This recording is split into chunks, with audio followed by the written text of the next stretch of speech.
ಇವತ್ತು ಒಂದು ರೆಸಿಪಿ ತೋರಿಸ್ಕೊಡ್ತೀನಿ. ಅಕ್ಕಿ ಗಂಜಿಯಲ್ಲಿ ಹುಳಿ ಮಾಡೋದನ್ನ ನಾವು ಹೇಗೆ ಅನ್ನ ಮಾಡ್ಕೊತೀವೋ ಅದೇ ಥರ ಮಾಡ್ಕೊಳ್ಳಿ. ಇಲ್ಲಿ ಅಕ್ಕಿ ತೊಳೆದು ಇಟ್ಕೊಂಡಿದ್ದೀನಿ, ಬಿಸಿ ನೀರಿಗೆ ಹಾಕೊತಾ ಇದ್ದೀನಿ. ಸ್ವಲ್ಪನೇ ಅನ್ನಕ್ಕೆ ಆಗೋಷ್ಟು ಉಪ್ಪು ಹಾಕೊತಾನೆ, ಬೇಕಿದೆ ಸ್ಕಿಪ್ ಸಹ ಮಾಡ್ಕೋಬೋದು. ಈ ಮೇಲೆ ನೊರೆ ಬರುತ್ತಲ್ಲ ಫಸ್ಟಿಗೆ ಅದನ್ನ ತೆಗೆದ್ಬಿಡಿ. ಈ ಥರ ಹುಳಿ ಸಾರು ತುಂಬಾ ಚೆನ್ನಾಗಿರುತ್ತೆ. ಈ ಬಿಸಿಲುಗಾಲದಲ್ಲಿ ಅಂತೂ ಸೂಪರ್ ಆಗಿರುತ್ತೆ, ಟ್ರೈ ಮಾಡಿ. ಸಾರು ರುಬ್ಬೋದಕ್ಕೆ ಒಂದು ಅರ್ಧ ಹಿಡಿ ಆಗೋಷ್ಟು ಹಸಿ ತೆಂಗಿನಕಾಯಿ ಹಾಕೊಳ್ಳಿ. ಇಲ್ಲೇ ಮಾಡಿರೋಂಥ ಸಾರಿನ ಪುಡಿ, ಈ ರೆಸಿಪಿನೂ ಸಹ ನಾನು ಶೇರ್ ಮಾಡಿದ್ದೀನಿ. 1 ಟೇಬಲ್ ಸ್ಪೂನ್ ಹಾಕೊಳ್ಳಿ. 1 ಟೇಬಲ್ ಸ್ಪೂನ್ ಅಷ್ಟು ಜೀರಿಗೆ ಸ್ವಲ್ಪ ಜಾಸ್ತಿ ಇರಬೇಕು, ಜೀರಿಗೆ ಹಾಕೊಳ್ಳಿ. 5-6 ಮೆಣಸು ಕಾಳು, ಸಣ್ಣ ಸೈಜು ಬೆಳ್ಳುಳ್ಳಿ, ಅದೇ 1 ಸ್ಪೂನ್ ಅಷ್ಟು ಹುರ್ಗಡ್ಲೆ, ಅರ್ಧ ಈರುಳ್ಳಿ, ಸ್ವಲ್ಪ ನೀರು ಹಾಕೊಂಡು ಗಟ್ಟಿಯಾಗಿ ರುಬ್ಕೊಳ್ಳಿ. ಈಗ ರುಬ್ಬಿದೆಯಲ್ವಾ, ಈಗ ಕೊನೆಗೆ ಒಂದು 5 ಕಡಿ ಕೊತ್ತಂಬರಿ ಹಾಕಿ ಜಸ್ಟ್ ಕಟ್ ಆಗಂಗೆ ರುಬ್ಕೊಳ್ಳಿ. ಅನ್ನನೂ ಬೆಂದಿದೆ. ಇವಾಗ ಈ ಗಂಜಿನ ಬಸಿಬೇಕು. ಗಂಜಿ ಬಸ್ತಿರೋದು ಅನ್ನ ಆಗಿದೆ. ಇದನ್ನ ಕ್ಲೋಸ್ ಮಾಡೋಣ. ಈಗ ಇದಕ್ಕೆ ಒಗ್ಗರಣೆ ಹಾಕಬೇಕು. ಒಗ್ಗರಣೆಗೆ ಸ್ವಲ್ಪ ಎಣ್ಣೆಗೆ ಸ್ವಲ್ಪ ಸಾಸಿವೆ, ಒಂದು 4 ಬೆಳ್ಳುಳ್ಳಿ, ಕರ್ಬೇವಿನ ಸೊಪ್ಪು, ಅರ್ಧ ಈರುಳ್ಳಿ, ಒಂಚೂರು ಕೆಂಪಾಗಲಿ. ಈ ರುಬ್ಬಿರೋದನ್ನ ಹಾಕೋಬೇಕು. ಕನ್ಸಿಸ್ಟೆನ್ಸಿ ನೋಡ್ಕೊಂಡು ಈ ಗಂಜಿನ ಆ್ಯಡ್ ಮಾಡಿ. ಒಂದು ಅರ್ಧ ಹೋಳು ನಿಂಬೆಹಣ್ಣು ಗಾತ್ರದಷ್ಟು ಹುಣಸೆ ಹುಳಿನ ಹಿಂಡಿಟ್ಕೊಂಡಿದ್ದೀನಿ. ಇಲ್ಲಾಂದ್ರೆ ನೀವು ರುಬ್ಬವಾಗ್ಲೂ ಹಾಕೋಬಹುದು. ಈಗ ಕುದಿತಿರೋವಾಗೆ ಹುಣಸೆ ಹುಳಿ ಹಾಕೊಳ್ಳಿ. ಕುದಿಸ್ಕೋಬೇಕು. ಇದು ಬಿಸಿ ಅನ್ನಕ್ಕೆ ತುಪ್ಪ ಹಾಕೊಂಡ್ರಿಂದ ಸಖತ್ತಾಗಿರುತ್ತೆ.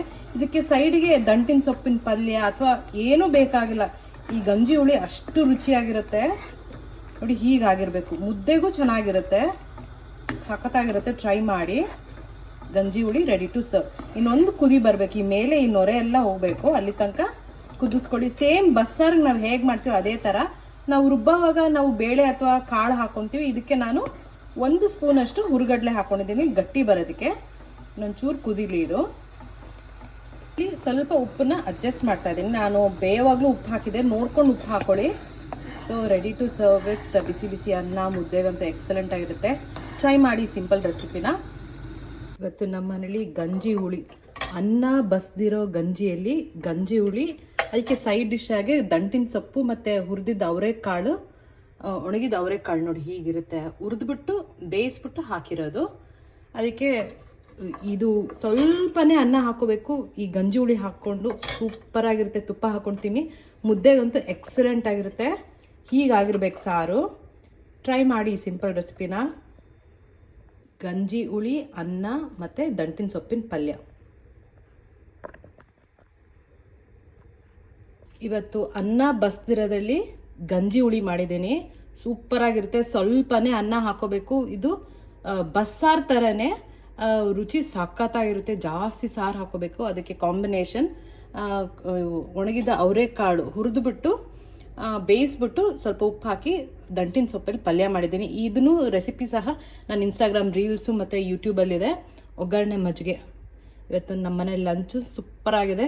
ಟ್ರೈ ಮಾಡಿ ಸಿಂಪಲ್ ರೆಸಿಪಿ ಗಂಜಿ ಹುಳಿ. ಇದು ನಮ್ಮ ಅಜ್ಜಿ ಹೇಳ್ಕೊಟ್ಟಿದ್ದ ರೆಸಿಪಿ. ಸ್ವಲ್ಪ ಅನ್ನ ಹಾಕೋಬೇಕು, ಜಾಸ್ತಿ ಸಾರು ಹಾಕೋಬೇಕು. ಈ ಥರ ಹಾಕ್ಕೊಂಡು ತುಪ್ಪ ಹಾಕ್ಕೊತೀನಿ, ಸಖತ್ತಾಗಿರುತ್ತೆ. ಇದ್ರ ಜೊತೆ ದಂಟಿನ ಸೊಪ್ಪಿನ ಪಲ್ಯ. ಟ್ರೈ ಮಾಡಿ. ಇದಕ್ಕೆ ಬೆಳ್ಳುಳ್ಳಿ ಜಜ್ಜಿ ಹಾಕಿದ್ದೆ, ಸಖತ್ತಾಗಿರುತ್ತೆ. ಟ್ರೈ ಮಾಡಿ ಸಿಂಪಲ್ ರೆಸಿಪಿ ಗಂಜಿ ಹುಳಿ. ಹಳೆಯ ಕಾಲದ ರೆಸಿಪಿ ಇದು, ಗೊತ್ತಾ? ಆಹಾ, ಏನು ಸಖತ್ತಾಗಿದೆ ಗೊತ್ತಾ. ಸ್ವಲ್ಪ ಅನ್ನ ಹಾಕೋಬೇಕು. ನಮ್ಮ ಅಜ್ಜಿದು ರೆಸಿಪಿ ಅಂತಲೇ ಹೇಳ್ಬೋದು, ನಮ್ಮ ರಾಮಕ್ಕಮ್ಮ ಅಜ್ಜಿದು.